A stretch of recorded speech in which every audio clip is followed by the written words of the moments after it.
once again to the Raj Kaul Podcast. And before we start, this episode is brought to you by Apache Indian Brands. So make sure you check out the Apache Indian Brands. I'll let Apache do the rest of it because he's on shows. He's on here with me as well. So Apache, where can we check out the Apache Indian Brands? Is it ApacheIndianBrands.com if I remember correctly, or? Yeah, it's ApacheIndianBrands.com. Come to the Apache Indian Brands page on Instagram. You can see all the brands. We have 10 different brands now, everything from sauces to sweets to come and explore. Come and be able, well, you guys are part of the journey anyway. So absolutely. And through the show now, what I'm going to do is I'm actually going to give you a discount code just for your show and your listeners, so they know they're coming from you. And even the sauces are now on Amazon. So, we're getting out there slowly. So I need your guys' support. I'm going to give you a special discount. That's what the discount code should be on the banner here, which my wife's going to edit it and she's going to put it on there. So she's going to send me that and he's going to put the discount. So make sure you check out ApacheIndianBrands.com. So anyway, back to the Q&A session. So Apache, the show blew up beyond words, honestly. It blew up to on another level. Like the amount of feedback I got on it, it just blew up. And I'm sure you did as well, didn't you? I mean, it was massive from my side. I had a lot of calls from big artists as well, people watching your show and saying, listen, it's really inspiring, game changing. Only you could say those things. Thank God that, they need to be said and so on. So you have a certain responsibility as an artist to say things. But yeah, I've always been very, very passionate. So yeah, massive. I mean, what kind of reactions did you get? I mean, it was good, bad, ugly. Well, look at the reel, which is the disrespect reel, that disrespect by 8% of artists. That reel was my most popular reel ever. It had 285 comments on it. Wow. Which that's probably small for big timers, but for me, it's humongous. 285 comments and thousands of likes. I mean, it's not all about just promoting the show. I mean, you have a platform where you want people to say the right things and the real things. I mean, we can't just keep tapping ourselves on the back and just keep, we've got to address issues, not to throw people under the bus, but just to say, let's clean, look at where we are as an industry, look where we are as a culture. If we can make some changes, then I'm all about that. So yeah, the show gets more popular, but you're doing the right thing.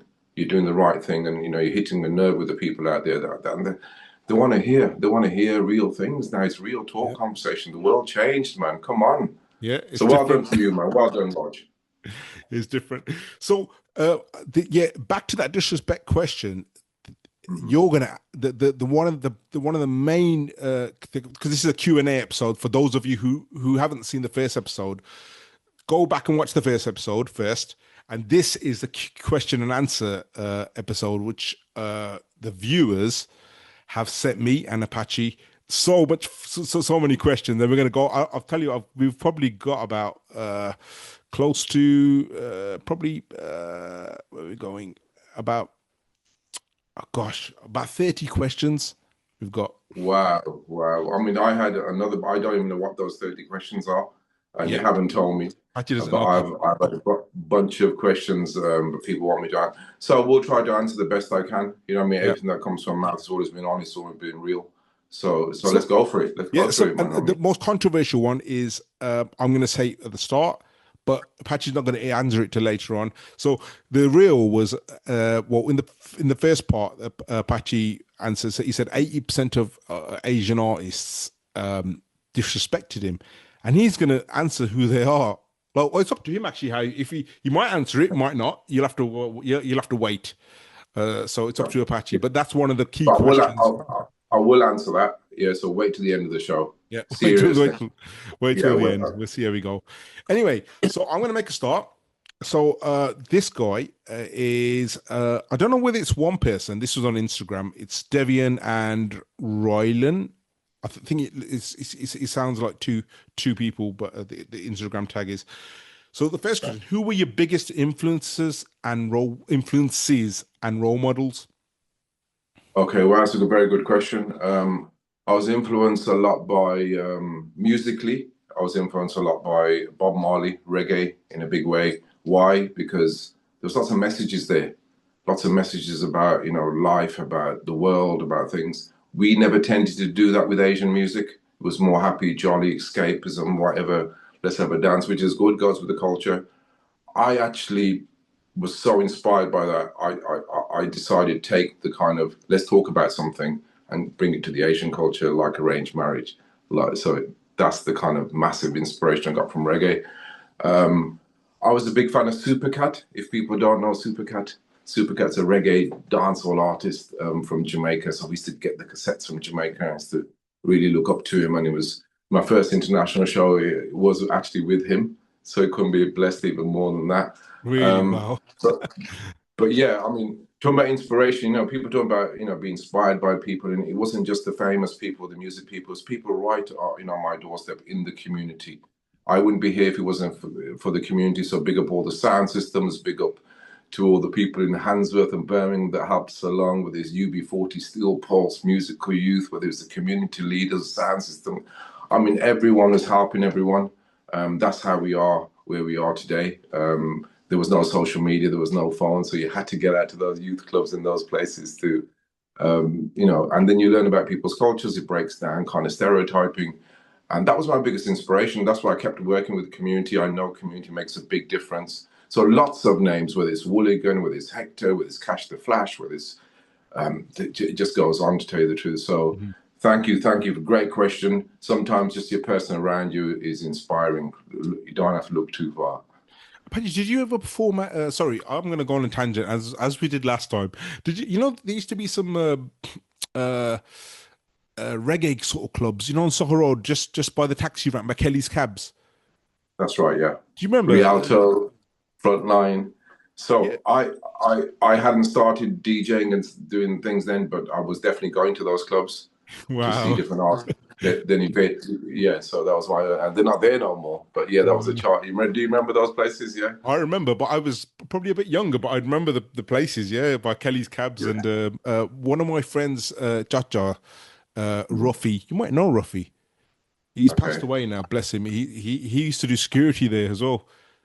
Okay. Yeah. And there's a few more places down Lozell's, if people remember the night spot, even going back, Aki Tree, early days growing up. But yeah, there was little spots always we can have a little jam, play some music. Those spots are gone now. You know what I mean? So, but yeah, it was all about the community, man. How else was you linking with people? How else was you talking to people? So it was all about that. And there's by remember Coino Club as well. There was a place right next to that. What was it called? That's right. And that was more of an Asian club. Yeah, there was Coino, but then right next to Coino, there was a nightclub there as well. That's right. Frontline underneath. That was where you were Frontline. Oh gosh, yeah. That's man. right. That's the Frontline. That's right. Gosh. Wow. Going back in it. So Handsworth had this really live night scene, didn't it? Back in the day. We had a great scene, and people rehearsing, people doing things. There was carnivals that we've lost, or the medley that we've lost. Handsworth Park was vibrant. We've lost that because of funding, because of this. I mean, have we really moved on? I mean, so we should be even in a better position by now. We've declined, haven't we? We've declined. We can't be declining. Everything else, people are flying to the moon, and then we can't even get a medal. Come on. Yeah. So there's something, out of balance somewhere. So unless people start talking, the world's going to be a different place in 5 years. And you can say, we should have fought for this, we should have fought for that. Because we will suffer, the community will suffer, young children will suffer. You know what I mean? So, gosh, amazing. Let's move on to question 2. Yeah, next question. So, what's the story? This is Paul White on YouTube. What's the story behind Boom Shack-A-Lak? Okay, that's another good question, because Boom Shack-A-Lak's very different from Arranged Married and Choc. Then all that people ask me that question. So really, I mean, reggae, people understand reggae. At that time, there was a kind of a 60s kind of reggae groove going on, twist and shout, tease me, tease, and the whole groove changed, and a bit of rock and roll kind of. There was Compliments, Girl of Your Kiss. That was number 2. Shaggy, Oh Carolina. So the whole groove changed. And a lot of those songs I just mentioned were, so what people do, artists do, they jump on that kind of, let's make a beat like that. And, you know, whether it's dancehall, whether it's, you know, trap or whatever, this was the flavor. And it was getting in the charts, Sly and Robbie, chucking him in some massive. So I had released already, I was already in the chart. So I said, let me create something. But a lot of these that I mentioned just then were cover versions. Even Carolina was a cover, but people don't know. So I wanted to get in the studio and write something. So we got the groove going. We got that kind of what now you know as Boom Shack-A-Lak, and I wrote that song. It was a summer's afternoon. The sun was shining. It probably took me 45 minutes. You can't take too much time writing, wind your body and wriggle your belly. You know what I mean? So it kind of came together really, really quick, just capturing that vibe and that, you know, what was going on around the world and in music. So boom, that's how you got Boom Shack-A-Lak. So again, inspired by different things, but making it your own, and then releasing it. So yeah, I mean, I love it, but you know, thanks for the question. So, just to add a bit more depth in that question, did the label approach you for that, or was it your idea? No, I was already signed to a label. Yeah. So, but did the label? What I mean is, did the No, label no. say, "I want this. We want this kind of track," or it was your idea where you said, "I want to do this kind of type of track." No, I was just doing what I was feeling, you know what I mean? And to tell you the truth, the real story is the label didn't really like, I mean, not that they didn't like it. They said, oh, Apache, this is a bit different. This is not really, you know, the range marriage, the jock, there's the, you know, things that I was doing. I says, yeah, I'm just having a bit of fun in it. So they said, okay, the true story is a good question that you ask, is that they never released it as an A-side. They put it on the B-side. Really? Yeah, they put it on the B-side of a 12-inch. And the A-side was actually AIDS warning. So they went out and promo like that, and they said, "Okay." I said, "No problem." So put it on the B side, whatever, you know, wherever it goes, it goes. I mean, no people, I mean, I don't know, you know what I mean. So what happened is went straight to radio. This is why I always say radio is important. They send it to radio. Radio once spun it over. They played the B side, the sun shining, and they put it straight on the A list, you know, on the radio. They played it, and the record company rang me and says, "You know what? Let's release it as a single." And I was actually touring it. I was actually touring in India at that time, and I had these massive, you know, 100,000, 50,000 people in front of me, and I performed that song because it came out as a B-side. So what we did, if you look at the video, it's got a lot of footage from India with all the big crowds, and you know, and so and that's why we said, "Oh, give us that footage. Let's put it in the video." And there you go. That's the story, really. And then I mean, you know, not that they were wrong, but you know, I respect them for saying, "Let's go with more of the." Less commercial tracks, if you like, you know, the tracks with the messages. My thing is, you know, music reflects all emotions of life. Sometimes you're just feeling in a happy mood, you know what I mean? And I'm glad they did that. Obviously, went on to 10 Hollywood movies. Yeah, Scooby-Doo 2, Dumb and Dumber 1 and 2, and how many more? Even the #1 film at Christmas had Boom Shack-A-Lak, which was That Christmas. So it keeps going on, 200 TV commercials. McDonald's 3 or 4 times, Anthony Joshua, I mean, Jennifer Aniston, I mean, keeps going on. So someone's hearing my music out there, may not know who I am. He's definitely contributed to the world of music, hasn't it? He's definitely contributed to Hollywood. Jim Carrey must have heard it, obviously, how many times? Yep. And people used to say, there's that song, that Dumb and Dumber, there's that Dumb and Dumber. Yeah. So we can make it, the Hollywood guys, we can make it, you know what I mean? Absolutely. It's not just, so if we support each other and go through the right channels, look how far music can go, and we can be a part of those things. So don't take the dream away from anyone. What about the production on that? Who produced it? So the producer was a friend of mine called Wooligan. He's from Birmingham as well. Sorry to mention his name. I'm trying to get through your questions quickly. You got 30 questions, and you want to spend half an hour each question. I'm just interested. I'll move on if you. Big up Wooligan. The truth is, when I started on sound system back in the day, when Bello 89, 20. I used to be the box boy, I used to be the van driver. One day I went on the mic, and the first person actually put me on the mic was Wooligan. Wow. And he had a sound called Live Wire and Orthodox 38, you know, highly respected producer in Birmingham. And he was the first person to put the mic in my hand, and he produced Boom Shack-A-Lak. Wow. So again, it's a Birmingham thing, man. Yeah, community again. How we should get that again. And there you go. Let's go back together and bang. You know, it's take the community to the world. That's how we do it. Sorry, Apache, I've got a problem. I just asked loads of questions and just I'm interested in it. I don't mind. You carry on. I think we're going to be all night at this rate. So this one, next question, is a friend of mine who's a avid listener to the show. He actually went back and listened to every single episode the Raj Kaul Podcast. He told me. So it's a guy called Mixed Memorabilia. So he collects memorabilia, like as in albums and vinyl and CDs, and he's got like a full collection of Bhangra albums and stuff, and probably got full collection of your stuff, and he's into reggae and hip hop. So he messaged on Twitter. It's a long message, so I'm going to try and break it down as much as possible because you just put it all in one go. So I'll read it out to you. What does Apache Indian think of the late Garnet Silk and what his career could have been? Also, should we answer that part first, or should I read Wow, that's where it's going. For people that don't know who Garnet Silk is, one of the greatest artists ever come out of Jamaica. Unfortunately, he lost his life very early. I think, believe in his 30s, but his voice there was something very, very special about this artist. I wouldn't even know how to describe it, but very spiritual. He's touched a nerve with many, many people around the world. Sad loss in his life, sad loss for music, sad loss for reggae. I mean, what can I say? One of the greatest artists in that short while that I have ever heard, to tell you the truth. Garnet Silk. If you don't know him, everyone look him up. And yeah, his life would have been big, massive. Obviously, what can I say? He's already toured the world. I didn't meet him, I don't think. But yeah, he was touring around the world. Absolutely phenomenal. Different, just, one of those artists that's just in his own little league there. I don't want to compare anyone to Bob Marley, but, people were comparing him to that, something that was just very special and spiritual. So yeah, long life, more blessings, but his music's still living on and still touching people. So yeah, I hope that answers the question, man, but good question.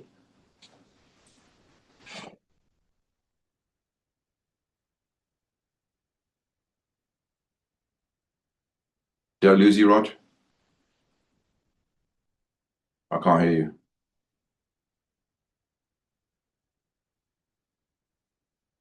Can you hear me? I've got it on mute, that's why. Oh. I've got it on mute. Okay, so also, what did you think of the Ragga sound system clashes, especially Kilimanjaro with Ricky Trooper and Happer, and finally your thoughts on what Bali? Actually, just answer that part first, and then I'll get the next question. He's mixed all the questions in one.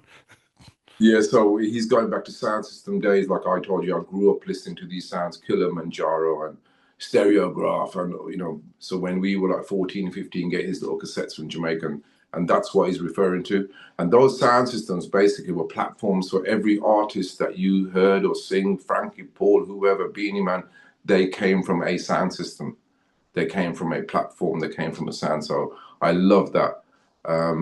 So I don't know. I forgot what the question was, but yeah, I mean, I love all the sound system culture. What do I think about the clashes? I prefer the clashes then, because the clashes then were about music. It was about dub plates, and it was about singing and DJing. Yeah. DJing mean emceeing or what I do. Now the clashes are just about dub plates and a lot of swearing and shouting, and it's changed. The culture's changed, and we've lost the platform for those people that we used to put the instrumental on and sing. Even Maxi Priest comes from Saxon. Tipper Irie comes from Saxon. I came from a sound called Cipher. Everyone came from a sound. Cotty Ranks, whoever, Shaggy. Everyone's related to a sound. Probably not anymore, because they don't give you that chance. So now the kid doesn't have that chance. Mm-hmm. Where does he go? Does he go straight to the studio then? That's what when I set up my academy, it was around a sound system. Put your sound system on, play your beat, and sing your song. Let's go. Real live stuff. So it's a good question, guys. Good question. I'm going to read off my phone instead, so I'm not getting distracted, because I get distracted. Okay. So, okay. So again, this is Mix said this. He sent me a massive essay, basically, of questions. Okay, all good, man. Good questions. Yeah. So he said, finally, your thoughts on what Bali Sagoo was doing, especially how he unearthed Cheshire Cat and put him on the world map. So thoughts on Bali Sagoo and Cheshire Cat. Yeah, I absolutely love Bali Sagoo, what he did.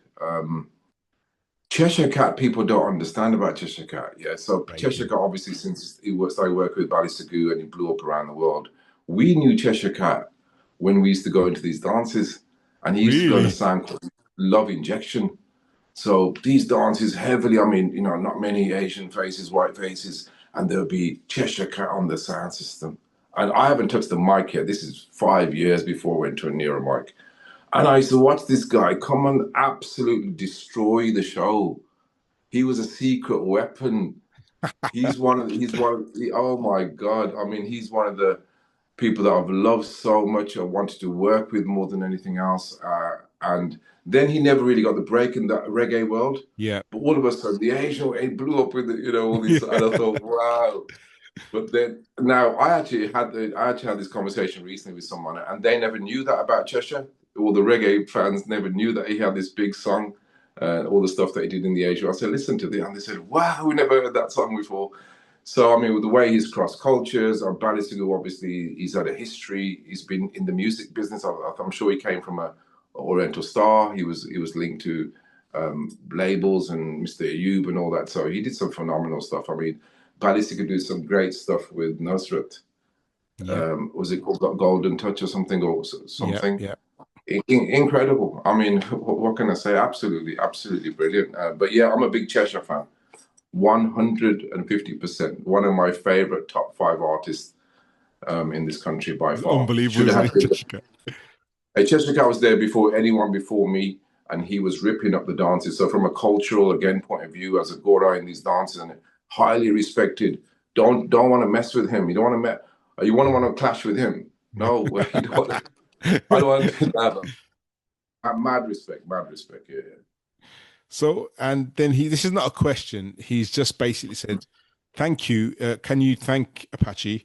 Mention a big thank you for letting me into his New Year's party many years ago and having drinks and a great time with Caster Flash, Kid Milo, and DJ Panissa. Absolute brilliant time and so humble. Got to enjoy Legends company. So he's met Wow. you someplace and you've let him in Okay, a no New Year's problem. party. And it's great when people say that, we let people in and we, always sharing and caring and Yeah. bringing people in, introducing to people. And it's nice to hear those stories come back. Sometimes the stories are not good from other people, I mean, not from me, but I'm just saying this reputation that you have is important. The Absolutely, yeah. things that as we travel around the world, you're not in many places too long.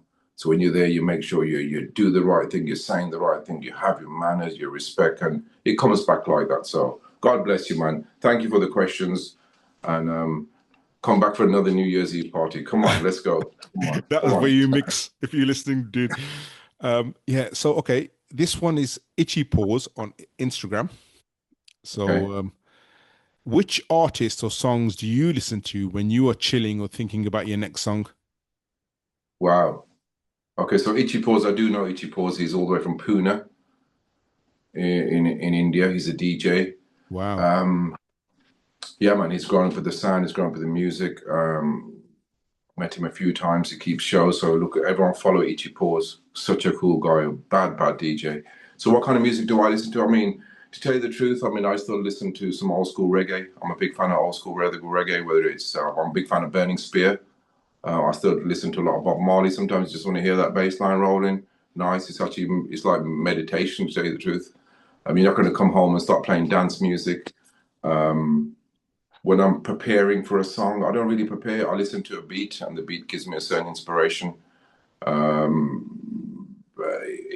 and I tend to, because I'm around music all the time, with the studios, whether it's clubs, whether it's everywhere, you tend not to listen to anything. You want the ears to have a break. So trust me, silence is golden sometimes. Not even the TV on. So meditation is good. Peace and quiet is nice. Rest the ears after 30 years of So yeah, it's a balance of everything. I still obviously enjoy music. I love hearing new things, and people say, "Listen to this," and it's inspiring. It's new. It's wow. So music fascinates me, to tell you the truth, because music is the kind of thing that if I do a song right now, it wasn't there 2 hours ago. You just created something that Yeah, wasn't yeah, there. yeah. That's magical. I mean, to me, Yeah. that's magical. Either lyric or a production or together. And then later on, you see people dancing and singing, or whether it's on a movie or whatever. It's just something that wasn't there. That you have, music's there, but that song wasn't there. So it just gives me that, And when someone says that song changed my life, or it did this for me, wow! Look at the power of music. It made me happy, or it brought me comfort in this time when I was down, or that's why I say, all emotions, right, there's one of my favorite songs is Om Namah Shivaya, which I wrote, and Yeah, people seen it. still to this day would be like, wow, this song is timeless, it brings me so much comfort. But then it's, Chop Day is different, Boom Shack-A-Lak is different. So there you go. So express yourself, your prayers, your emotions, your anger, your love, your whatever through your music. That's me. Amazing. Patrick, can I tell you a little story just about Yeah, myself? Because you yeah, just got of me course. thinking. So, Yeah. you know how I write songs in Punjabi and stuff, but how I started writing my first song when I was about 12. Okay. It was a parody of arranged marriage. No way. Yeah, I want parotha from Jalandhar City. That's all, as a kid, and that's how I started writing songs. That is mad. That is mad. That is wicked. So I mean, that's what I'm You were my saying. Something inspiration to writing songs. So all the songs people I've written, you inspired. started it. That is mad. And did you carry on writing songs? Did you? Yeah, yeah. I wrote. I still write to today Punjabi songs. So, but it started off by listening to arranged marriage. God, it makes me very happy to hear that. And lots of more stories like that around the world. That's Yeah, wicked. Absolutely wicked. I love it. Absolutely yeah. I brilliant. still remember. I still remember. I was 12, and I had a yuk set on one of the Hitachi boom boxes, red and black ones. And you Yeah, set in there. That's all. Used to listen to your arranged marriage on. I love that. I mean, recently we had a comment from Honey Singh. He said, "Oh, when I was 13, I heard arranged marriage, and I wanted to be like that guy, and I wanted to be." So, I mean, these stories. I mean, wow, it's made a difference to the whole culture, generation, Yeah, of people's lives, and that's what people did to me as well. The things that I talked about, people inspired me. So that's what it's all about. absolutely. Inspire and be inspired. Keep inspiring people. Say something inspiring. Do something inspiring. Be the example. But then still, we still can be inspired. You don't have to be inspired by someone, like I said, from the community, someone famous. You could be inspired by a conversation from a child. He might say something that you don't know or you've just learned Yeah, today. So be open to learning every day. absolutely. Okay, so this next one is by Jazzy Ishak, if Okay. I've pronounced that correctly, on Instagram. So Okay.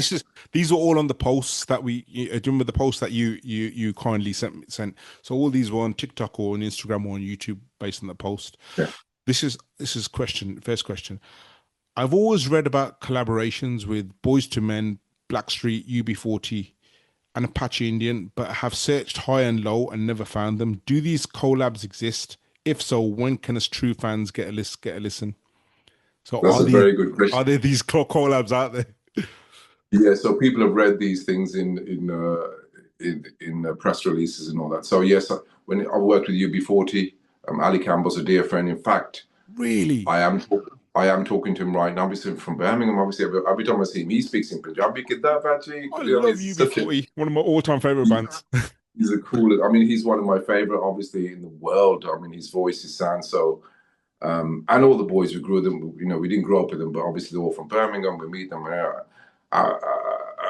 The saxophone player Brian Travis, he made the video for my song "For Real" with Maxi Priest. Man. So he's got his own video company. Astro obviously passed away. Knew him very well. Yeah. So I actually did start working with UB40. It's not a song that we released, so it wasn't a lie. But you won't find that song yet, so it hasn't been released. But I am actually talking to him, funny enough, right now about getting that, because it has to happen in Apache and Ali Campbell UB. It has to happen. So they've been busy touring, so that's going to happen. So Blackstreet, was it Blackstreet? They said. Yeah, he said Blackstreet, yeah. So Blackstreet, if I'm correct, is two people. There's a guy called Black and a guy called Street. So yes, I worked with Street.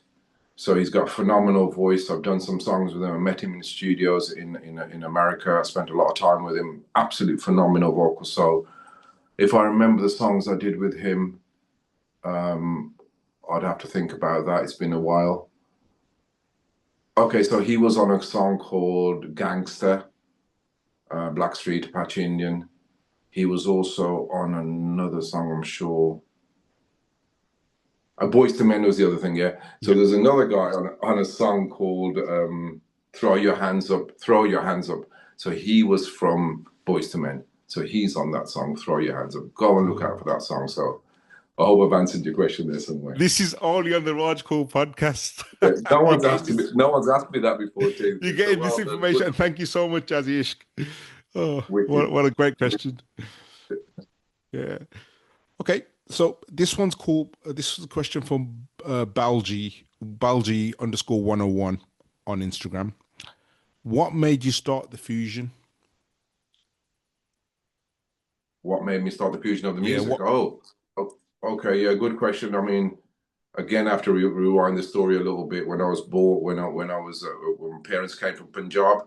So imagine, you know, I'm in a Punjabi household, when I'm Punjabi from India. And my parents went to work. I was dropped off to the nanny next door for 5 years. I mean, Yeah. 8 hours a day, and she was from Jamaica. So the fusion started there, to tell you the truth. So I'm in a Jamaican household. Miss Codrington, late great, love to all her family. She was the nanny, straight from the Windrush generation. So obviously in the house was not just music, but I understood the culture, fell in love with the culture. So sound, language, food, whatever it may be, fashion, radio, whatever it may be, I was around the language. So to be able, when you learn a language, it's those first 5 years. Yeah. So then later on, obviously, then I go back to speaking Punjabi, and then I go to school and it's English, and so you got all these things.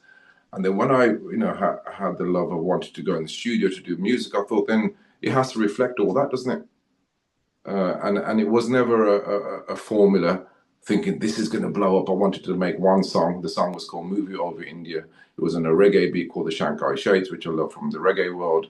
Movie Over India, because every time I went home, there's a movie on from India. So it couldn't really be any simpler. People ask me that question, but think about it. I was comfortable enough to speak in that language. Would I speak in that language in Patois as an Indian? You have to be confident. You can't make mistakes. I mean, so the fusion came from the reflection of life. That was my life. I was thinking about what I saw around me. Sometimes people look for what should I write about and where's the inspiration. It's right in front of you again. The sounds, the language, put it together. And then, yes, it did become a reflection of Handsworth and Birmingham, and it reflected cultures, and same things were going on around the world. But it wasn't my intention to do that. I wanted to do one song. And when they did ask me to do another song, I said, no, I don't want to do any more songs. I only want to do one. It was like the dub plate, Movie Over India. I ended up releasing it. I didn't want to release it. I ended up making 500 copies myself. And put it 1989 Christmas. And I remember going to all the shops and putting out this record. I had to make my name up. What's your name? And I thought, I haven't got a name. I have to fill in this form. I used to listen to Apache Supercat. Apache, I'm Indian, innit? Indian. Apache Indian. That will do, innit? That's how the name, right? So it wasn't a thought process. It was literally what was happening around me. We caught it on that, and then the rest was history. So I can still now do the same thing, because it was always real. It's only when you don't start it off on a reel, how are you going to sustain it? How are you going to maintain that? What you get is a real reflection of life, person, his experiences. And then the second song, when they did commission, when someone rang me and said, Jetstar, in fact, reggae label, said, we want that song, we want another one. And the second one was Chuck there. The third one was Don Roger. And 3 of them was number ones, you know what I mean? So that's how I started. So there you go. Amazing. So the fusion was a reflection of life. Amazing. In Birmingham. That's quite a great philosophy as well. It's almost like a philosophical statement. The fusion is a reflection of life. Yeah, that's right. Yeah, it's simple. Okay, so here's a cheeky one, and I've got nothing to do with this, Apache, by the way. So this is one of my neighbours, former neighbours, used to live in Solihull before, so his name's Doug. He says, can you do a collab with Raj? So that's what he said. Of course I can. Yeah. I was going to ask you that earlier when you said you're writing and singing. I was saying, well, how come you haven't sent me a song yet? Yeah. Come on. Let's do it. Let's do it. Let's do it. I mean, all I'll say is just put that. Think about me and think about what would Apache, if I was going to give Apache a song, what would it be? I think that's down to me, that I wouldn't ask you. I've got an inferiority complex, like, Apache's. Do you know what I mean? That's just down to me. But you said it now, so I'll send you something then, all right? Yeah. Listen, you've got, as I said, look at Davinder, his life changed. Yeah. I ask people to work with me like Maxi Priest and Frankie Paul and Sly Robbie in the day. If you don't ask, you don't get, you know what I mean? So, but yeah, I would love to do that, Raj. I mean, that's what it's all about, and we have to work together. Let's do it. I've got an idea, actually, so let's do it. But let's talk about that later. Okay, so this one, it's by a guy called Kalel48 on TikTok. Okay. So you've already done some of this because remember these questions were quite a while back. So when are you doing a UK tour, like a full UK tour? I know you've already started gigging again. Yeah, I mean, we don't really tour like that anymore. Like just the UK, the world opens up. What we do is we tend to stick to the UK and Europe throughout the summer months, obviously all the festivals and stuff. Asia and India kind of kick off kind of October because their weather is bad before that. So you're kind of following the sun around the world like Walmart did. Yeah. I've just come back from Toronto. Now people are saying, when are you going to tour Toronto? Whenever you ask me, I mean, so yeah, I mean, those tours are put together by agents. If you look at my Instagram, if you keep up with what I'm doing, we are very, very busy with shows. I've just put in some festivals. I've just put up a festival for next year already, Diva Festival, with the Venga Boys and lots, massive festival in Cheshire. We just did the Sunshine Festival a couple of months ago with Toya and Bad Manners and all these people. So we have the reggae festivals. We've just confirmed Bournemouth Reggae Festival. So next year, look out for that, guys. So if you just keep in touch, we're always bouncing around. There's always shows because we have the Asian world, we have the reggae world, we have the mainstream pop world, world music world, if you like. So we are busy, but there's not, we no longer just do a UK tour as such. But yeah, you can definitely catch us live shows as well. You'll see the live band again on the road next year. So there's so much. I love performing. That's one of the things that, I grew up doing before releasing music. Now people actually release music and it's the other way around. So we grew up performing. So look out for that show. I'm very, very proud of the live show. If you haven't seen it, come and see Chuck the Arrange married these songs. Come and see them performed live with the tenor. Amazing. Yeah, beautiful. Okay. Gobsy's in the band as well. Yeah, and you can ask 1 year with because it's a reggae band, Reggae Revolution. But Gobsy, we did 27 countries in 1 year.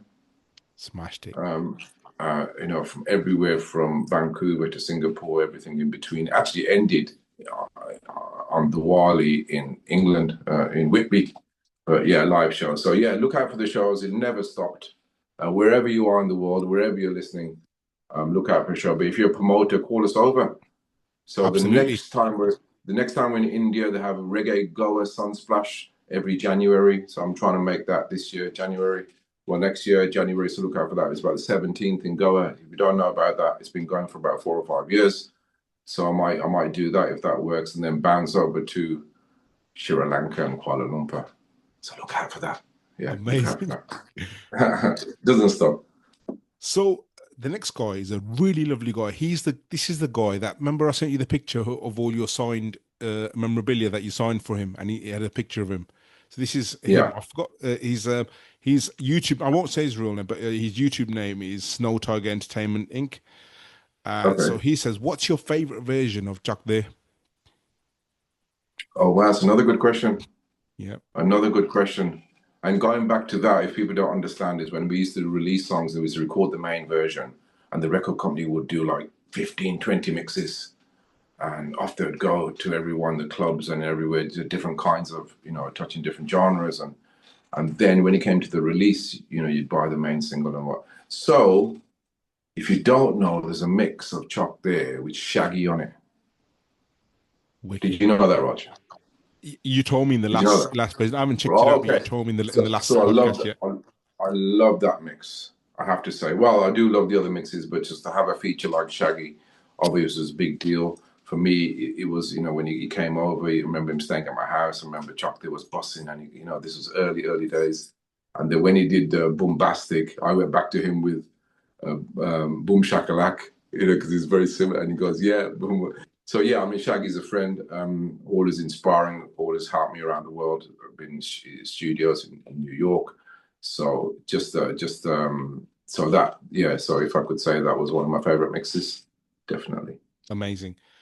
So the next two questions were on YouTube again by a guy called Camroy 887. So first question, can you please speak of your experience filming Apache Goes Indian? I remember that feeling like a groundbreaking travelogue at the time. It's available on YouTube now. Are there any behind the scenes stories you'd like to share? How were you received in India back at that time? What a great question. That is a great question, to say the truth. No one's asked me about that, to say the truth. Yeah, okay. So for people that don't know, back in the day, I did do a lot of TV work. Not a lot. I had my own show on MTV from Jamaica. And then there's a production house in London. There's two guys, Asian guys, and they came with an idea saying, got this idea called Apache Goes Indian. Let's get to Apache and send him to India. So he goes India. I thought that was a nice little catchy title. I said, what's it all about? They said, oh, we wanted to do 6 shows from Bombay. It was called Bombay then. 6 shows from Bombay about the different aspects about Bombay. So the rich and the famous, the ghetto, the this, the that. And I said, okay. And the concept was that my co-host would be a musician. So, and they'd be walking around and be looking at this and telling me that. But the musician and the band gets promoted. So I mean, it was one of the greatest things I did. There is so much stories behind that. I spent 3 months in India filming that for Channel 4. It was one of those big crews, like 25, 30 people. 3 months in the planning, everyone out there. And one story I can tell you is that I was given this long script to read. And I thought, I ain't going to be able to do this. I acted all this. I mean, and this big South African director, to tell you the truth. And he was like ordering everyone around, and I wasn't really too comfortable in. But yeah, I mean, you get used to it. But so I said to him, I said, I can't present it like that. Can I just present it my own way? He goes, what do you mean? I said, I just want to do it my own way. He goes, okay, let me see what you're going to do. I said, I'll put your script down. You got generally what it is. And I just went straight to the camera and said, hi, guys, listen, this is me, Apache Indian from Handsworth, right in Bombay. This is what I am. This is what I'm doing. This is where I'm going to go. Just like a freestyle like that. Yeah. And he, yeah, that's genius. Right. Okay, do that. So I presented it as Apache Indian. So thank you very much for coming. Take the lead. I was a bit nervous, but yeah, I did it. It's one of the greatest things I did. The headline, because I was going to certain aspects. I mean, I went even to the red light district of Bombay. I worked with the sex workers. I went into these, into the houses. What would we call them? Well, you can imagine red light district. You got kids there. You got all this. And we're working with the sex workers. Obviously, you can't just walk in there. With the hijras and the this and the that. I mean, it's all going on. If you saw those programs, they haven't had anything on TV like that again. It was groundbreaking. They showed it at 7:30, like just before the lottery.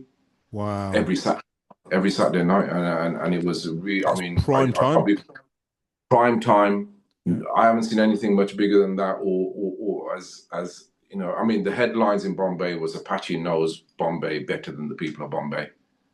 Because you wouldn't even do that in your own city, would you? No. Go out, intense. Look at these, look at the poor, how they wash their clothes, how they cook their food, how you doing that. You're rich or you're poor. Then I'm with a diamond dealer the next day, and you look outside, and there's people on the beggars. So it's kind of British kind of view of how things are, and an artist kind of cool view of walking. And then people know who I am, obviously. So you use your name. I'm performing on the song, they play my video. So I like doing cutting edge things like that. People will still remember that 20 years later. And now I'm glad it's on YouTube. YouTube wasn't even around then. So you can share that around the world. So yeah, I mean, I learned a lot from that. It changed my life. Very inspiring to me. Inspired many songs. I set up a charity out there at the same time, Apache Indian Foundation. So lots of stories from behind the scenes, but all good stories. I went to fortune tellers. I did this. I did that. I don't think that they've had anything on TV like that since. So if you want to watch that, guys, it's called Apache Goes Indian. There's 6 series, all based in Bombay. I think they may have done one in Delhi. I do remember going back and doing one more. The funny thing is that I did a show in Jamaica called Reggae Sound System. And he was interviewing again, Gregory Isaac. I mean, everyone, Shabba Ranks, whoever, whatever, Shaka some flies on the beach, whatever, playing people's videos. And I did that, and I did them obviously 2 different times. But on the Saturday when Apache Goes India was shown, they showed Jamaica Reggae Sound System at 2:00 in the afternoon. So 2:00 in the afternoon in Jamaica, and in the evening I was in India. So you can see all the work that I did back in the day, as well as Radio One and all these things that I did in the touring. So guys, a lot of work was put in when there wasn't an industry. You have to remember, where were we then? So when you're talking about being passionate about things that are going on now, it comes from a passion of not being just an artist, but comes from a passion that artists have to literally help build this foundation. So when people come on it or start breaking it down, they're like, oh, come on. Any they're lucky to get on those Top of the Pops, to get on those Jules Holland, all those mainstream programs. Just to say, obviously, in more years' time, we're supposed to see more of those people in the charts or on TV. It's been the opposite. And when those people that do get to those places, they turn into, I don't even want to say the word, but they're not really representing. No. So when you get to those places, it's not important to get to the places. It's important to get to the place and represent. Help somebody else through. I mean, so come on, that's all I was doing back in the day. You know what I mean? So yeah, that's why I'm passionate. But yeah, great question. And if you haven't watched the show, Apache Goes Indian. The follow-up, he did say, how were you received in India at that time? I mean, great. Obviously, people knew my name. This was 95. The big hits were 91, 92, 93, 94. So this was the back end of all the hits. Sorry, John, this again. So it was that kind of, they would love to have Apache there, or it made sense. And yeah, so it all kind of worked. I was with the rich and famous, the new I was with the street kids, I was with the bands, I was with the, it made sense to who I was and what I represent and my age and everything, but I wasn't a presenter. So to do a high, like a big show like that from mainstream TV, you have to step out the comfort zone sometimes, you know what I mean? Challenge yourself and be a little bit nervous, but just go and do it. Just go and do it. Give it your best shot. Come on, guys. So yeah. Amazing. Life-changing. Thank you for the question. Again, Camroy 7, this is his second question. He's put it in 3. It's about the UK Bhangra industry. So firstly, he says, what were your favorite Bhangra artists from the 90s? My favorite Bhangra artist from the UK? He said. I think he's referring to the 90s because Bhangra was in the 90s mainly here. No? I mean, I was a massive fan of Malkit Singh. That's why I managed to do a couple of songs with him. Massive fan of Stereo Nation, dear friend Taz. Some incredible, best, I have to say, Taz, rest in peace, the best vocalist person, in the studio, the best person I've ever worked with in the studio, period. Wow. How he writes his Hindi, Punjabi, English, harmony, he's doing it on the spot. So yeah, Taz, Stereo Nation, Malkit Singh, Sufri, late great again. Absolutely brilliant. But I mean, all the Labs, all the DCSs, I mean, all these people around, especially in Birmingham as well. Even the Janaks, the VJs, everyone, Excellencies, the Geet, the Mega Band. I mean, how many people did we have around us? That's why I say we have such a rich culture. I mean, come on. I mean, all of them, but my favorite of who I still want to work with is Dasman. I love his vocals. I love he puts the messages in. I love he's got a soulful voice. Yeah. I would love to do a song. I am in touch with him, but I've never met him. So somebody make that happen, please. Everything I've done really has happened because I'm in the right place, right time. I haven't really gone too much out. It just people around me, so I ask the questions. So Malkit is incredible. I have to tell you. He's pretty incredible. Malkit Singh, I've always been a fan of Malkit. And I know he does a lot of work with Gubsy. And if you listen to this Gubsy, I'm still waiting for another song. We were talking about it last week. Another collaboration with Malkit. So he's going to be on the podcast soon. He's going to be on the podcast Is he okay? Love him. Went to Trinidad with him. Shot a video to Independent Girl. He was doing those songs back in the day with us. Again, it had no Independent Girl in particular had no dolls and dumbies on it. It was a straightforward groove. And look what they're doing now 15 years later. Exactly what they're doing. So, we went out the box again to do that. And people say, well, where's all the dolls and dumbies? I said, it just doesn't matter. And now that's exactly what they're doing. So big respect to Malkit. Big respect to everyone. Harjinder Bapparai helped with that. Do you remember his name? He was a producer, writer that got involved with that. But we are great artists in this country that then were performing live, not just sitting in studios. Musicians blew me away. The Bhangra musicians, all these, oh Yeah. God, how many great musicians, unsung heroes. You know, let me tell you the truth. Absolutely holding that beat together, give me that. Wow, come on. The drummers, the bass players, respect to you all, man. Respect to you all, because, you know, it all is about the singer. We miss out the musicians and we miss out the writers. Very, very important key, because Bhangra is live, in it. When I think of Bhangra, I don't even think that you could do a Bhangra PA. You can do it, but wow. It's not the same, is it? God. It's not the same, man. Not the same. So hats off. But yeah, Malky will be the favorite. Taz was the favorite person I've ever worked with. But all of them, but love you all. Even DCS, I've been trying to do a song with Shin. That's going to happen soon as well. We've been back and forth with that. It's all in Gobsy's hands. And now we're doing a song with Raj. Come on, bring them on. Let's do it. So, okay, he's carried on. How about from today? Who are your favorite Bhangra artists today? Today, Malky's still my favorite. Big up Malky Singh, yeah, Malky's my favorite. I mean, I don't know whether Honey Singh is a Bhangra artist, but I did a great song with him where he's singing in Punjabi, and it wasn't a Bhangra beat, but wow, I mean, incredible. Some of the guys who worked with him. There's a recent song I've done with Captain Loddy. I've done 2 songs with him. He's based in Delhi. Preethad Pal, brilliant. I had to do a song with him because he wrote De Lutia. So he said, "Where's my song?" So he had a great song that Ravi Ball produced. Okeana by Surama, wicked. So I've had a great pleasure to work with artists from over here and over there. Just a phenomenon. I mean, just incredible. I love that Bhangra sound and what they're doing with it, and these artists and the writers. I've just done a song I just posted with an artist from Pakistan, Habib Rahman. He was in my studio over the weekend. So look out for that as well, to shot the video. So many things, like how he brings cultures and languages and generations together. It's just only music does that. Absolutely. And he's got one more part to his question. He doesn't stop on it. He says, so this is going back to the other podcast now. He's hitting it. It might be a bit controversial, but I'll let you have the stage. Okay. Do you think the UK scene is in a strong place today? The UK Asian scene music. Yeah, the punk. He's still referring to the Bhangra industry, so the Asian industry. No, I don't think it is. I don't think the Bhangra industry is a reflection of the whole industry, but yeah, in general, the whole Asian industry in this country is nowhere. Where is it?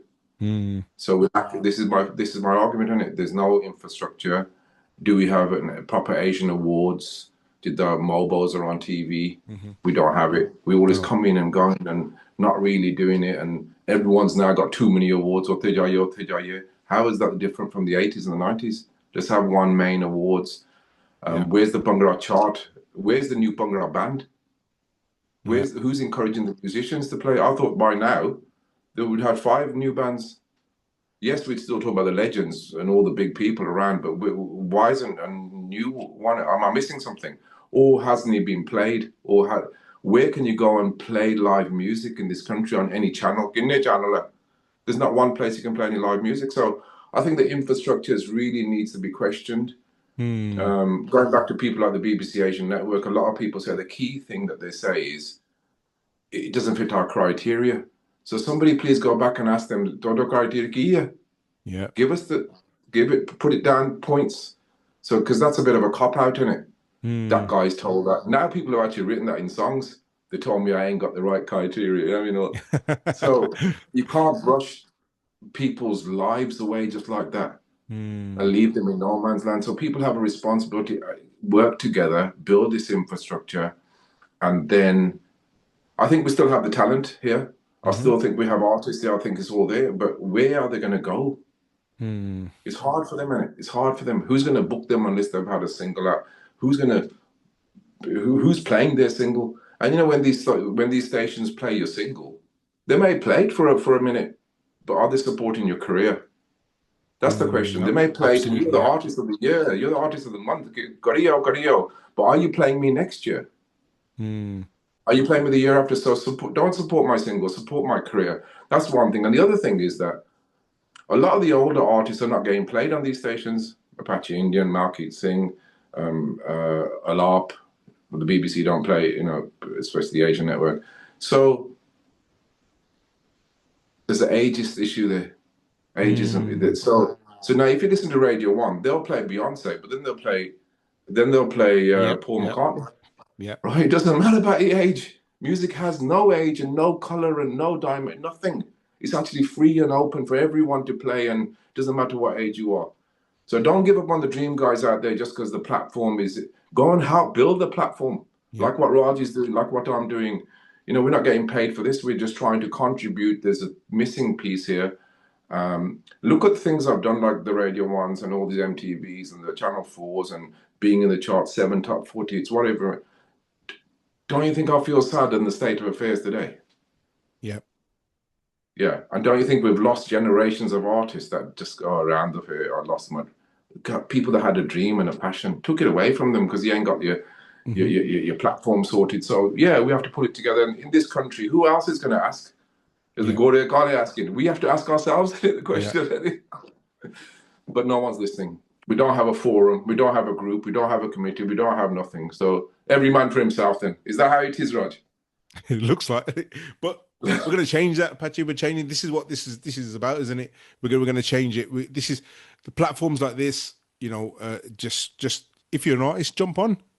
Just contact us and we'll jump on and have you on. So yeah, the UK is not in a great place. Canada obviously do really, really well with the artists. Canada have an award show. What's our award show called? The Brit Awards. Yeah. They've got a similar one called the Junos. Yeah. In the Junos, they've got a category for Asian artists. There you go. Right now, we've done a lot of work over the years. Where's our slot in our Brit Awards? We can't even put our own awards on letter. That's what I'm saying. And you want change in this country. You're talking about look at the state of this, look at the state of that. Start talking and start doing. Absolutely. If you have that passion, 100%. If you have the passion, do it. If you don't, step out the way. Let other people do it. Yeah. Come on. We're trying to save a generation of next artists because we have that passion of writing that song or singing it. But what if you took it away? We still have the passion till the day we die because that's innocent. So what about these kids that can't express that now? They can't play those drums, but they can't go on those world stages. And big respect to We Are Young Blood organization. Tandy, you should get him on. His name is Tandy. I've known him for 30 years now. It's called We Are Young Blood, and he looks after young people now. One girl's going for the Olympics, Pakistan girl, wow. 15, boxer. One girl's a rally driver. One guy's a football. I mean, they're going for these high spots through the platform and through helping. So I've gone and done conferences. I'm an ambassador to the organization, and everyone's under 16 with their parents, obviously, and with their families to help them along to get to this. So it's not just about music. Represent. One's just been in EastEnders. One was just in Connacht. I mean, so get these people out there. Come on, can't do it themselves because they don't see that platform. So they're almost like I don't want them to. They're not alone. When I was almost doing what I was doing, it was almost alone. Come home and speak to who? Call who? Who's in the industry to even call? So I know the feeling. So I'm going to show them they're not alone, and we're going to help them get to where it needs to get. 100%. Okay, let's move on. A guy called Dukhi Jagga. Great name. Dukhi Jagga. You know what I mean? Dukhi Jagga.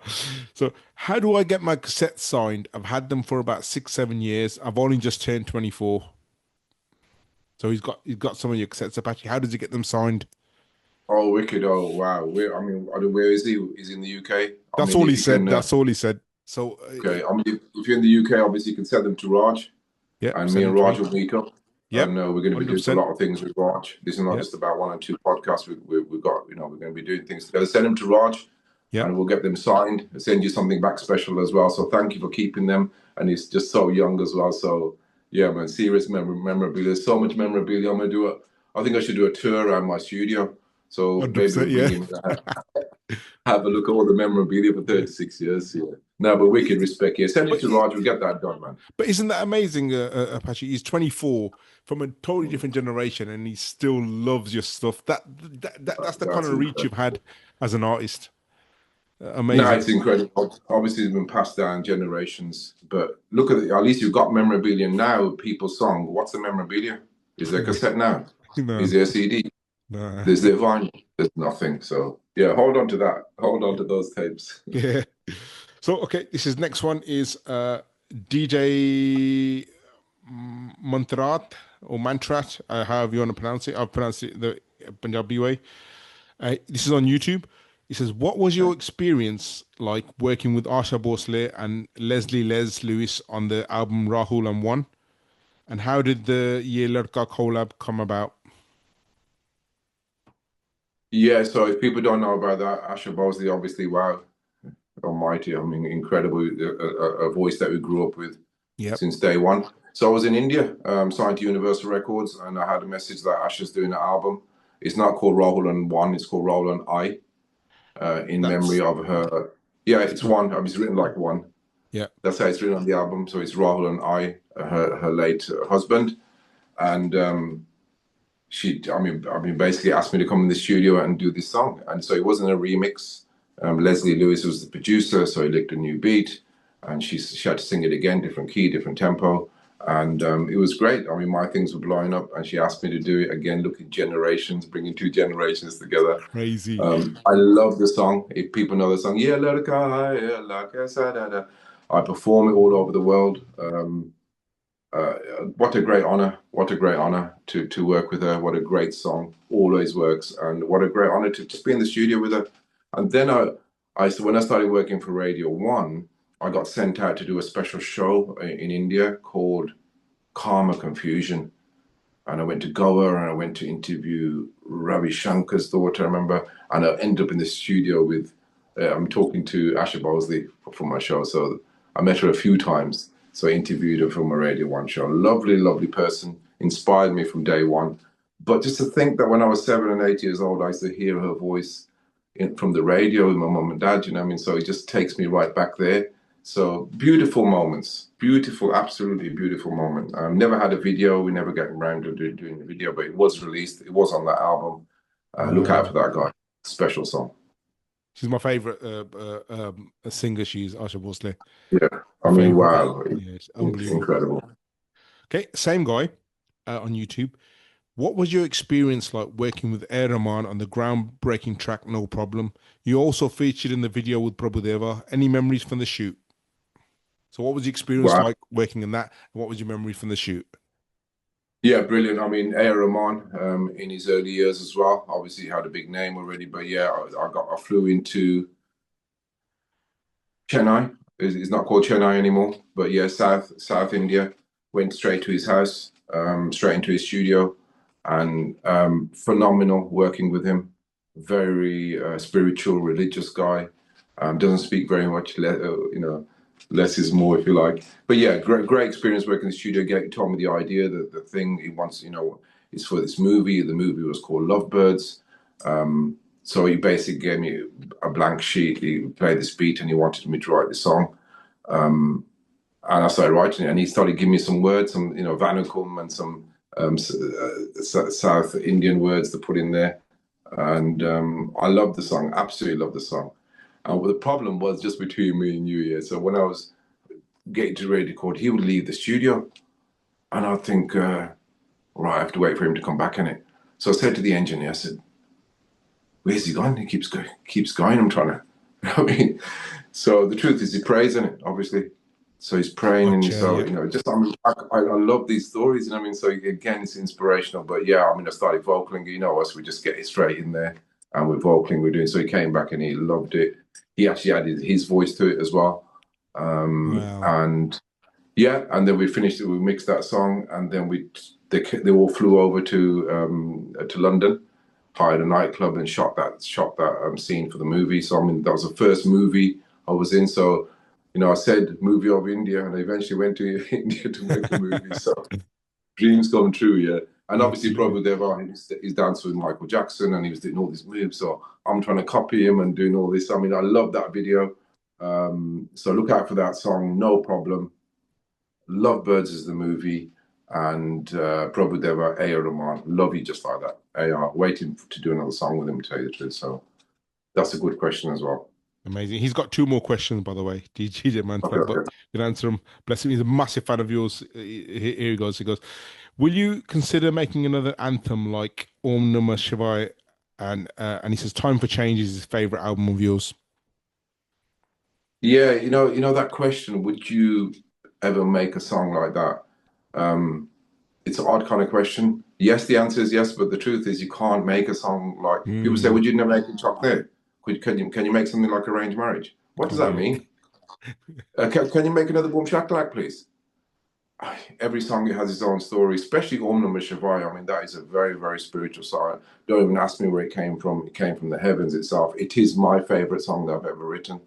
I don't know where it came from, but wherever it came from in Bombay, wherever the inspiration was, it's done a lot of healing, and for me and people around the world, it's special. So to even say, can you recreate something like that?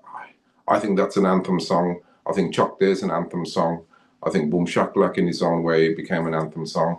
So every song is doing its work out there for what it represents. So to try to recreate something, it doesn't work that way.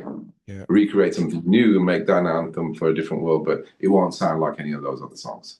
And for me, those songs are a piece of time. You've captured a time, and that's it. That's that time. You've actually captured it and immortalized that time. That's how I see music. A lot of your music as well. So, right. Yeah. You're absolutely right with that. You're capturing your time, a moment, and 10 years later, you're trying to recreate that. That time's gone. Yeah. So guys out there, capture that moment. Don't sit down on the song. Capture it, release it. Yep. Yeah. Otherwise, it becomes old, irrelevant. Okay. So this is his last question, and I think he's from Trinidad, because he says, have you ever visited or performed in Trinidad? Oh my God, come on. How many times I've been to Trinidad? One of my favorite places in the world again. Obviously a mix of black people, Indian people. Never realize how much Indian people you have in Trinidad. Yep. Still holding on to the Indian roots and sounds and languages with the calypso, and they love the chutney sound, and oh my God, they love the Bollywood sound. Oh my God, yeah. So the first time I went there was with a big reggae show. It was Frankie Paul, Super Cat, Cotty Ranks, myself, and a couple of others. It was at the Oval Cricket Ground in Port of Spain, is it? Is it Port of Spain? I think that's a city, but yeah, the capital. Beautiful concert. That's where I got lots of pictures with the artists there, performed with them there. And then I went back and shot the video in Trinidad with Market Singh. Wow. So I've been there for that too as well. So funny thing is, I might as well tell you a story. I was on the plane with Marky, and was on the plane with him. Anyway, he was calling me. He says, "Well, the directors have gone out there, and they haven't got the main woman for the corn model. You haven't got one. You're just independent girl corner." And I said, "Don't worry, God's on our side." Yeah. So I'm on the plane going over to Trinidad, and I think he came after me, and he was worried, I've got no person. Your team's been out there going out, I need this, but it's very, very important. So I was on the plane, and then on the speaker that says, "Yeah, we'd like to welcome Miss Trinidad on the plane." And I thought, right, okay. So I literally went to speak to her. It was Miss Trinidad. Wow. And I asked her. So I came off the plane and rang the market. I said, "By the way, is your model." With Trinidad, lovely lady, beautiful, and she was the girl in the video. Wow. There you go. There's a story no one's heard. So no, amazing. Okay. So yes, I'd love Trinidad, and we need to go back there. So if any contacts, any links, I do have regular calls from Trinidad. Hasn't happened for a while, needs to happen again. So let's go. So this one's for my mum. So my mum watches, my mum loves your music as well. So she said, "Why did you cut your hair?" It's just a random question. Okay. No, it's a good question, to tell you the truth. I had hair for a long time. I love my hair. Lumbes, it became too long. I was literally at my ankles. So if you think of dreadlocks, big Jattar, all the B-Sol 25 years later, it affects every part of your life. So sleeping, sitting on a plane, having a shower, you can't wash all your hair, swimming, or sitting in the car, geometry. So, and then to tell you the truth, I got used to that. But then it actually, because of the weight of it, it started pulling on my hair. So if you notice here, it's a bit thin. So you started pulling. It's like pulling, because it's a lot of weight, isn't it? It's 5 I can imagine, feet of hair. So it was for health reasons, really. I didn't want pulling and shoving. And someone said so, and a change of life. So no problem. To tell you the truth, I thought a lot of people asked me as I started touring. Nobody asked me, and then I asked somebody. I said, Steve Morrison. I said, Steve, how can no one's even asked me? He goes, you know what? It's your personal thing. You're still the same person, innit? I don't see the world any different because I never used to see the dreadlocks. Obviously, I'm looking at the world, but yeah, no one's really asked me. So, but yeah, thank you for the question. That peace and that the spirit that it brought me is still there. It's in your heart, it's in spirit, so it's still there. But yeah, I mean, growing up, so yeah, it's all good. Amazing. So okay, so this is from Roop. Actually, I'm going to say his name now. So he's Snow Tiger Productions, who asked you the question earlier. So he WhatsApped me this question he did afterwards. So he's from Canada. So he says, it's a great question, to be fair. Who chose the track selection on the No Reservations vinyl? Because one version didn't have all the songs. Oh, really? You got some proper fans out there, Pachi, honestly, who know so much about your music. Very good question. Canada was actually a very, very strong market and lots of fans. So thank you so much, Canada, for the love and support. Who chose the track list? No one's ever asked me that question. I just suppose we all did it together with the record label, I suppose. I mean, there were obviously more songs for No Reservation that we didn't use. I think it was just a collaboration of us and the record label, to tell you the truth. What songs went on and what order they went in. So if you remember, it started with the Don Roger, just the hey, you song boy, and they used it as a prelude. I mean, they only used like 30 seconds, so they cut that off the song.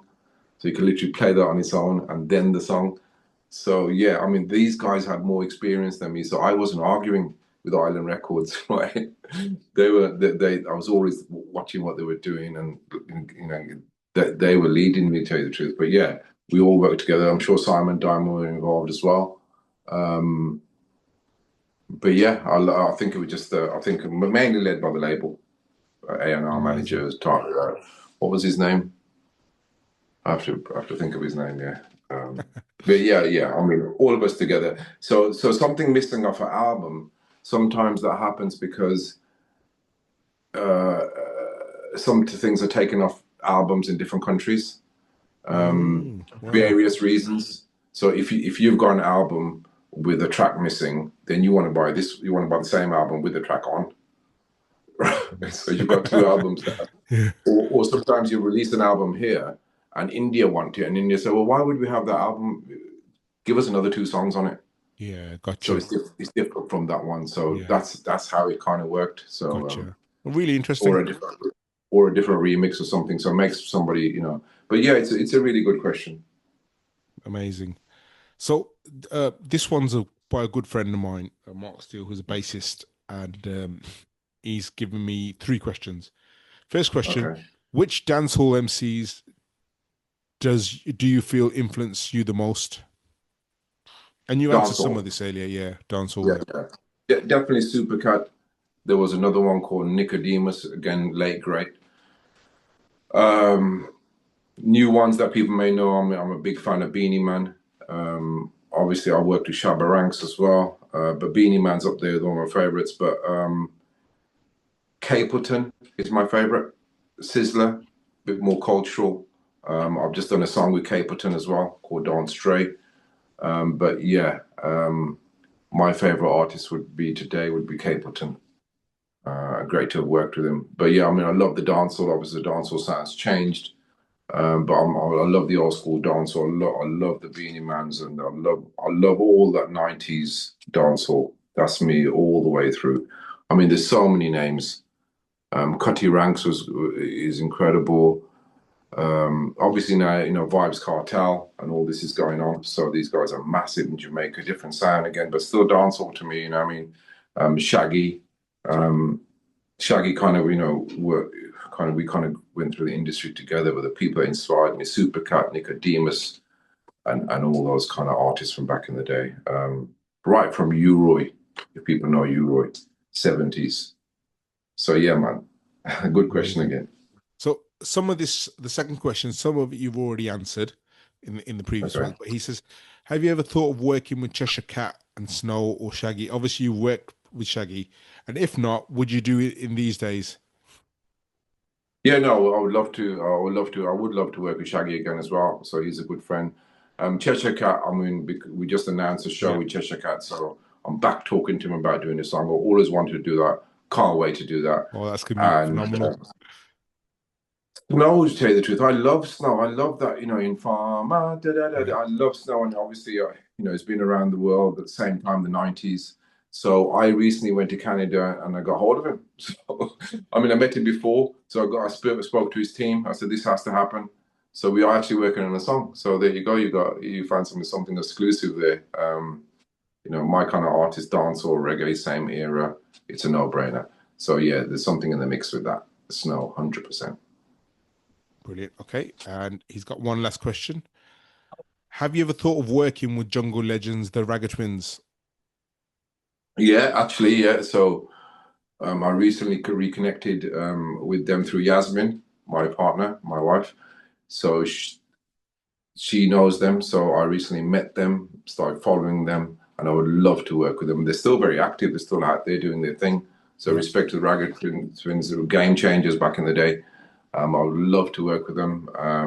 And that UK sound that I have, I want to be a part of that. So brilliant. Okay. So we're on to the last few questions. I've got a few questions for you.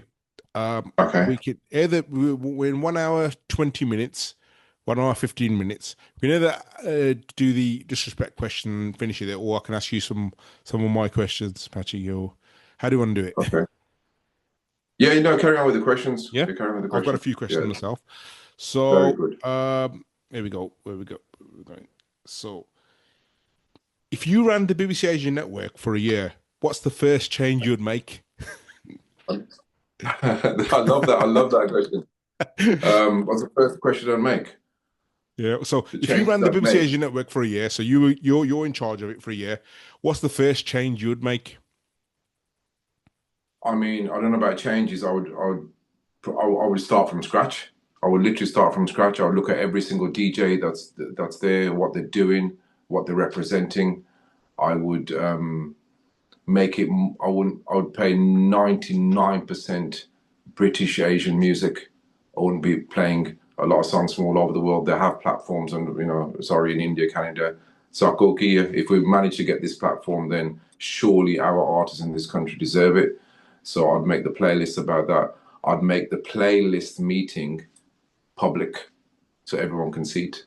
Everyone can see who's talking in a room about what, about why my song ain't on there. So I'll make that public. I'll make that what's the word? Live, if you like. If it's every Friday, everyone tune in. So why are you playing what you're playing? I'll make everything transparent as possible. I'll have more interviews with artists from this country. I'll have more live sessions, all the things I did on Radio 1. I'd have a chart. I'd have a medal back again, and I'll put an award show together that will be on the BBC TV.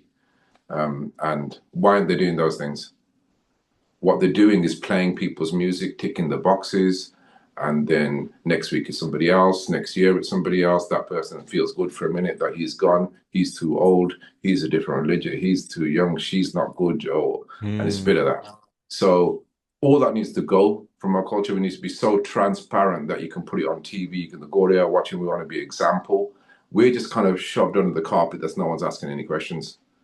So if we keep making the rollout about the BBC, who's listening? No one's listening to us. But yeah, if the question is if I was in there, as I said, I was the first DJ on Radio 1, and everything that I said, I did. I had more people from the country, I did live sessions. I don't know, you can ask all the Bhangra bands that have been on my show, Radio 1, ask them all. General Levy from this country, Top Cat, all the reggae artists, because those are the genres that I favor and represent, as well as obviously, the pop market in this country. I'd make it about this country. I'd give it a platform. I'd have a chart. So when a kid's releasing a music, he wants to be number one in that. Where's our Asian rap chart? it's obviously going to be different from the Asian Bhangra chart, isn't it? Yeah. Where is that genre? Where is that show? Where's like people can come in and do the live on the mic just like how Extra One FM do it? Where's that?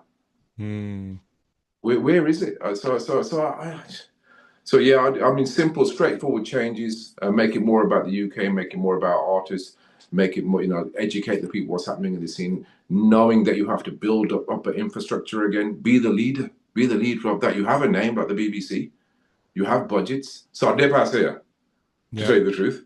So that's why we have a say. So people out there, yeah, their wages and everything comes out of our tax money. So you have to have a say. And if they're not doing a good job, and the regional stations like Sabras or Raj FM, all those people are doing better, Excel, whoever, then Sunrise, then get rid of the BBC Asian network and look how much money you save for this country. Give it to the homeless, give it to somebody else. Either make a difference or I'm an achiever. What have you achieved since last year? What have you done since the last year or 2 years, this and that? So I'm an achiever. Let's reach these heights by, like you said, what would you do in a year? I'd have this industry changed. I'd have a new platform locked. And whoever you are out there, if you can sing, dance, or perform or play, you will have a chance. I don't care if you're a singer from back in the day or someone just started. People need to know that they still have a chance. They still have hope. Still have faith. Don't take those things away from them. We're built on these things. And it's there to care, it's there to share. I don't know who's sharing those platforms because I don't know anyone that's broken in the sense. If you break an artist from there, champion him, and he's this new Apache Indian or whoever you want to call him, everyone's playing him, then I'm sure Extra One FM will say, wow, that kid's blowing up. And then the other stations, so it starts with us, isn't it? If we ain't doing that, who else is going to do it? So yeah, I mean that and many, many more. And I'll just try to get more Asian than people in the charts. And you see them regular. You see them, then everyone's going to be buzzing again. Look, just like Canada or so and so. Yeah. I'll try to put an award show, an Asian award show, back on the telly, and then something for everyone to not just to aim for, but we showcase our talents from that show in it. Yeah. Other people are listening to what's happening in our world. So. It breaks down these stereotypes and there's lots of racism going on, flags being, but come on. The music breaks down these barriers, and this is what some of the things that I was knowing. It broke down these barriers, it brought communities together, this, that, and the other. Reggae, it's more segregated and separate. So music does play a role, so the radio plays a role. These channels play a role. Not channels, these Asian TV stations that do nothing really. We keep playing the serials from India. How long are you going to keep doing that? How is that addressing a drug problem or a homeless problem or whatever problems that we have? How is it addressing anything? Or the music problem or the fact that the kid, it's just gangs. I don't know. We have to use these platforms to address issues, as I said, life again, and give people hope, chance, opportunity. It's all missing. But where I would take it, it's going to be to the top. The whole world will be watching that. Trust me. And people that don't know, I've just started a TV show. Might as well throw that in. Started my own TV show. It's on a station now called SAN TV, South Asian Network TV. Download the app. If you want to be on my show, it's Apache at santv.com. But look on my Instagram and you'll see all the details. I can send you a link. I record my shows on Wednesdays. I'll send you a link wherever you are in the world. And about 7 o'clock to 8 o'clock, we're talking. I play your music videos. You can come into the studio, you can sing, you can dance, whatever. I'm based up here in Glasgow. But wherever you are in the world, if you've got something to say, whether it's music or not, you're promoting your thing, your services, or you want to say something about something, get in touch. Apache Indian Show, SAN TV. And Raj, I need you up there too. Let's do it. Okay, here's the next question. Yeah, go on. If you had £500 to invest as a new artist today, where would you put it? So imagine if I had £500 into new artists. So think about it. This generation. There's not hardly any labels, this and that. So Apache started again. You're young. You've got, because the reason why I say this is because a lot of artists haven't got massive budgets, so they've got managed to save £500. How would you invest that in your career right now? Okay, so if I was a young artist, I would try to find, if I was a singer writer, I would try to find a young equivalent, but a producer. So another young guy who's chasing his dreams that can complement me. He can make my music for me, and he loves what I do, and I love what he does. So find the right person. Otherwise, anyone you go to is going to charge you. When the passage, your budget's finished. Yeah. So find those bande around you. Then, if you can, when everyone's doing filming these days, find a bande who's good. His passion is to be a videographer. Yeah. So he takes the video. He does that for free. He does that for free. And you have a basic agreement. When you make money, we make money, right? Yeah. But don't put it there. Don't put it there. Don't put it there, because you can make a video and your money can go. So I wouldn't even put it into a video. Make your reels, do what you're gonna do, get your production done, and hopefully we're not paying too much studio time because the producer's got his studio at home. So that's how you have to juggle things at the moment. If I had £500 now, it's going to be in the promotion. Yeah. Promotion is the key thing of every song. When I walked into Island Records, my first day, I walked into a sign in the reception. Only one thing happens if you don't promote. Nothing. So you could have the greatest song, but you're not promoting it. You think the world's going to hear it. So I was spending promotion. So what does that mean? Yes, you could spend a little bit of money in making a video, but getting it out there, sending it out there, sending your song out there, trying to get on the playlist meeting. So we need pictures, we need a bio of you, who you are, and we need the song. We need these pieces of ammunition, if you like, before you go into this battle. So get the song right. Spend money where it's needed. You may need to, make it. You may need to spend some money, maybe mixing and mastering it, so it's really, really good quality. So I pull favors for people. Get in touch with me, right? Yeah.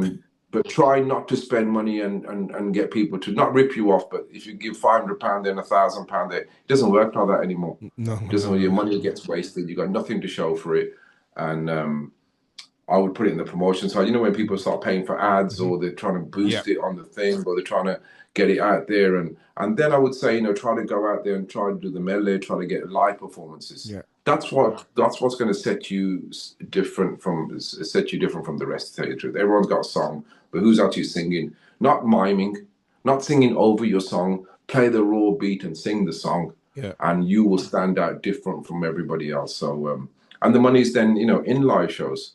So you start making money back. So as soon as you can get on the shows, and look at me, I've got 3 songs, and people want, every medley, every festival, they're not dying. The festivals are still out there all over the world. Every day I get a call from a festival. There's a lack of representation from the Asian people, to tell you the truth. So the spaces are out there, guys. Be a performer as well as just a singer in the studio. Be the performer and your life will change. But yeah, money in promotion and getting out there and playing live. Can I touch on something? You mentioned the medleys and stuff, right? So the medley, from my experience, Patchy, I'm gonna be straight up. These medley, the Asian medley promoters, right? Yeah, come on the show. It's really good for promotion. They won't pay you anything. They won't even pay you expenses. So they'll get you, put you on right at the start or something, which is it's not nothing bad in putting the start, but they take advantage of you just to fill the slots in the so there's the dark side of it as well.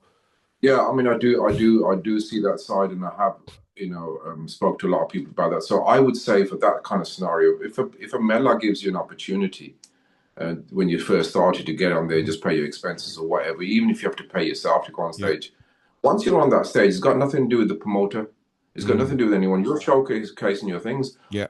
And then you're building your fan base. But obviously, if you're not going to keep doing that. Yeah.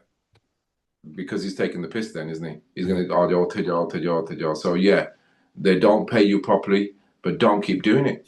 Yeah. Don't keep doing it. Do it once or twice and say, no, I can't do that, because you'll then end up so yeah, but there is the dark side to it. So all the medley guys, come on, get your shit together and pay the right people. Stop. I'll go back. I mentioned names again. I go back to the Handsworth thing that we started. There's a Diwali. I performed there a couple of times. They have so much people on the Soho Road. So I used to run the academy there and do that anyway. But they always have a tendency to want to spend their biggest budget on some artist from somewhere else. Yep. India, Otto. Right? And I want to say, why? Why would you want to do that? Give us a chance. I mean, right on your doorstep, Birmingham, Coventry, Leeds, wherever. and they just find this tendency to our money again from the community, and let's go bang, get this artist from so and so. They have enough melody and things over there. Yeah. Give us a chance and pay us properly. Even if you give somebody £500, come on here, you got £500. But nah, and the culture's been the same for many, many years. I know some of them don't have a budget. Some of these melody don't have a budget, but surely it's melody for community, isn't it? You're supposed to be waving the community flag, so support the community properly too. Don't just don't just wave the flag. Do it properly. It really upsets me because what's a melody without the performers? Yeah. What's a melody without the people that come there? They want quality. They want people. They want to know that that guy on stage is being respected, not just 2 slaps on a samosa. You know what I mean? Yeah. That's the next song, man. Yeah, 2 slaps on a samosa. Happy to be on stage in the melody. That's it. That's rhymes. There you go. Bang. Oh dear. So, okay. Last question from me. I had a few more, but it was time because I want to get into the main one after this. Is it harder now to break through with multilingual music compared to when you started? Is it harder now? I don't think so. I don't think so. Is it harder now? I mean, look how many different kinds of genres and things we've got going on. Look what's happening with Punjabi music. Look what happened with. So it's breaking through bigger than it was before. So, but is it? Remember we said, but is it been passed over to the mainstream? Like here, like as you said, like it's not going on to BBC One Extra. That's right. So again, there's an obstacle, isn't there? Yeah, there's always obstacles, but as I said, if we champion something enough, then it goes further. So I mean, there's so many gatekeepers. Yeah. There's so many things happening around the world blocking these things happening. But yeah, is it harder or not? In some ways, as I said, when I talk about promotion, look how much you can promote yourself on the internet now. 100%. How many social? We never had that. So some people said, look, Apache did it when there was no social media, no phones, so you had legitimate sales. So it felt good. But if we had that, look at what now you can promote yourself to the world just like that. If Boom Shack-A-Lak was on TikTok, was on TikTok, man. Can you imagine? So in some ways it's harder, but some ways, wow. I mean, you've got this massive platform. Maybe it's it's over. It might get oversaturated. But if people hear something on there scrolling and you stand out, I think there's some girl right now in India is blowing up. Yeah, Param. Yeah. So she. Who would have ever heard of it if it wasn't for this again, multilingual genres and everything? So. I mean, if people are supporting it, there's nothing stopping anything. So I just want to say thank you so much. Honestly, just chatting to you, getting to know you as a person, it's been such a vibe. And the last one, this one, I've just had such a great time with you. And even off podcast, we've chatted and stuff. We've had such a great laugh, just chatting to and fro. So I just want to say thank you. You've done me wonders. You've a breath of fresh air for the industry. So thank you. Thank you very much. And I don't know whether you even know, how important what you're doing is. It's very, very important. So much people have podcasts. I refuse podcasts every day. This one is special. The way you do things, very, very professional. But it's a great platform. Thank you very much for having me on there again. I'm ready to come back again, guys. And you know what? And what this shows people is, just me. I'm a regular guy. Forget about the hits. Forget about the success. Just I'm a regular guy, just like you. You know what I mean? And the world is a harder, tougher place. There's more problems in the world. We don't need any more. We don't need to create new problems. So we're here to get rid of problems, sort problems out, work together. Let's bring community back into podcasts. I love what you do. You're going to have always my love and support. I hope you have a big, we're going to keep doing things. I got some big things planned for the future. I'm going to keep you involved. We've got some big things. We're taking over. We're going to make a difference. My name's Apache Indian. That's how we're doing it. Can't do it alone, guys. So let's let the soldiers stand forward and let's do it together. Absolutely. I'm a part of that team. Part of that team. Thank you, man. Bless you, Apache. So, guys, that was Apache Indian, the special Q&A show. And don't forget to go to Apache Indian Brands.com. make sure you check it. Apache's going to give you a code, so it'll either be in the comments, it'll either be in the description of the podcast. If you're watching on YouTube, it'll be displayed. If my wife does the editing properly, so I'm sure she will do a great job. But so she's going to put it on there. But Apache's going to send me a code, so make sure you go and check out Apache, because you got sweets, Apache. You got sweets. You got my favorite rum, mango and pineapple. Yeah, I'm putting a whole hamper package together for your Christmas present. I'm sending it over. Yeah. Bless you. So, guys, that was Apache Indian. Make sure you share, like.